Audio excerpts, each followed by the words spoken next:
قطر کی فضائیہ کے سربراہ سالم حماد عقیل الثابت نے اپنے وفد کے ہمراہ آج ایئر ہیڈ کوارٹر اسلام آباد کا دورہ کیا۔ میجر جنرل پائلٹ سالم حماد عقیل الثابت کا ایئر ہیڈ کوارٹر پہنچنے پر ایئر چیف مارشل مجاہد انور خان نے استقبال کیا۔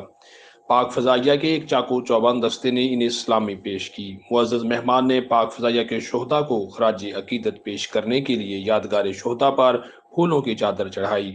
بعد ازاں کمانڈر قطری امیر فضائیہ نے پاک فضائیہ کے سربراہ سے تفصیلی ملاقات کی اور دونوں فضائی سربراہان نے باہمی دلچسپی کے امور پر تبادلہ خیال کیا۔ کمانڈر قطر امیر فضائیہ نے پاک فضائیہ کی پیشہ ورانہ مہارت کو سراہا اور خود انحصاری کے میدان میں پاک فضائیہ کی غیر معمولی ترقی کی تعریف کی۔ پاک فضائیہ کے سربراہ نے پاکستان اور قطر کے درمیان برادرانہ تعلقات اور باہمی تعاون پر گفتگو کی۔ دونوں معزز شخصیات نے فضائی افواج کے درمیان بے مثال دوستانہ تعلقات کو ہر جہتوں سے روشناس کروانے کے عزم کا اعادہ کیا۔ On line digital T V کے لیے صدیق ساجد، اسلام آباد۔